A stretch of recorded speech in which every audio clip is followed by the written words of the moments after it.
Hello friends, today we are going to solve sum number 10, exercise 5.3. Question number 10, we have find the smallest square number that is divisible by each of the numbers 8, 15 and 20.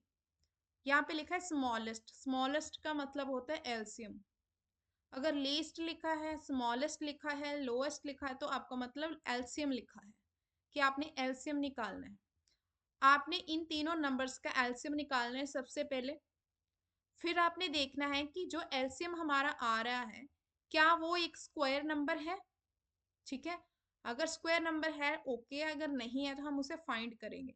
But condition क्या है कि वो number इनके साथ divide भी होना चाहिए। मान लो कि अगर आपने एलसीएम निकाल लिया, ठीक है, इन तीनों नंबर्स का एलसीएम निकाला, फिर आपने देखना है कि जो एलसीएम आया है उस एलसीएम को ये तीनों नंबर डिवाइड करते हैं। वो तो करेंगे अगर उसका एलसीएम है तो। फिर उसके बाद देखना है कि क्या वो एलसीएम एक स्क्वायर नंबर है, नहीं है तो फिर हम देन उसे स्क्वायर नंबर बनाएंगे।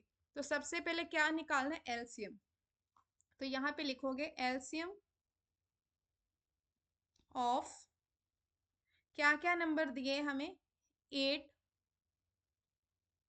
15 एंड 20। सबसे पहले अब क्या करना है, इसका मैं एलसीएम निकालूंगी। ठीक है, क्या क्या नंबर है मेरे पास, 8, सेकेंड है 15 एंड लास्ट है 20। ठीक है, अब देखेंगे ये किस टेबल पे डिवाइड होते हैं। सबसे पहले देखो, लोएस्ट प्राइम नंबर मेरा क्या है, 2, यानी कि इवन प्राइम नंबर 2। 2 के टेबल पे 4, 15 तो जाता नहीं है, ये इसको कॉपी करेंगे और ये किस पे जाएगा, 10 पे। अभी भी इवन नंबर है मेरे पास 2, 2 2 15 कॉपी होगा क्योंकि 2 के टेबल पे नहीं आता। 10 5, अगेन 2 के टेबल पे 2 1 15 कॉपी होगा 5। अगेन 3 के टेबल पे 1 5, अगेन 5। नाउ 5, 3 के बाद मेरा नेक्स्ट प्राइम नंबर क्या है, 5। तो 5 1 यहाँ पे आ जाएगा 5, 5 1 5। अब मैं देखूंगी क्या जो इसका एलसीएम आ रहा है वो एक स्क्वायर नंबर है कि नहीं है। अब अगर इनका एलसीएम निकालो तो वैल्यू क्या आएगी, 2 2 4, 4 2 8, 8 3 24, 24 को 5 के साथ करोगे देन यू विल गेट 120। तो दैट मीन्स आपका जो एलसीएम आया है वो क्या आया है, 120, इक्वल टू 120। अब इस 120 को ये तीनों नंबर डिवाइड तो करते हैं, बट क्या ये एक स्क्वायर नंबर है। उसने ये भी बोला था ना डिविजिबल बाय, डिविजिबल बाय मतलब जो आपका स्मॉलेस्ट नंबर दैट मीन जो एलसीएम आएगा उस एलसीएम को ये तीनों नंबर डिवाइड करते हो। तो ये तो करेंगे डिवाइड। अब हम देखेंगे कि क्या ये एक स्क्वायर नंबर है, वो कैसे पता चलेगा, इसके प्राइम फैक्टर से। तो प्राइम फैक्टर्स क्या है 120 के मेरे पास आए, prime factors of 120 we have 2 multiply 2 multiply 2 multiply 3 multiply 5। तो अगर आप यहाँ पे नोटिस करो तो जो 2 है हमारे पास एक ही यहाँ पर पेयर है, वो ये वाला। तो ये जो 3 नंबर बच गए हैं मेरे पास 2 3 एंड 5, ये तीनों ऐसे प्राइम फैक्टर्स हैं जिनके पास पेयर ही नहीं है।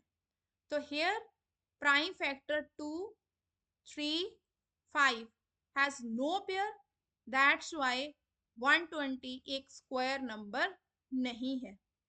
तो 120 को मैंने अब स्क्वायर नंबर बनाना है। तो स्क्वायर नंबर बनाने के लिए क्या करूंगी, जिस प्राइम फैक्टर्स के पेयर नहीं है उसी नंबर्स के साथ मैं इनको क्या कर दूंगी, मल्टीप्लाई कर दूंगी। तो smallest square numbers, smallest square numbers, square means perfect numbers, perfect square जिसको बोलते हो, square numbers divisible by, numbers लिख लो, नंबर्स डिविजिबल बाय, मतलब वो स्मॉलेस्ट स्क्वायर नंबर जो 8, 15 एंड 20 के साथ डिवाइड होता है वो कौन सा है, इक्वल टू एलसीएम कितना है 120, और जिसके पेयर नहीं है वही नंबर है स्मॉलेस्ट, उनको इनके साथ मल्टीप्लाई करो।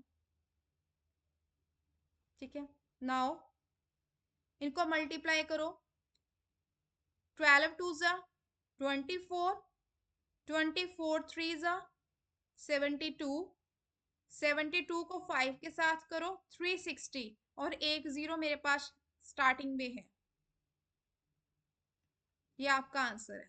तो मतलब स्मॉलेस्ट स्क्वायर नंबर मेरा कौन सा है जो कि इन तीनों नंबर के साथ डिवाइड होता है, वो है 3600।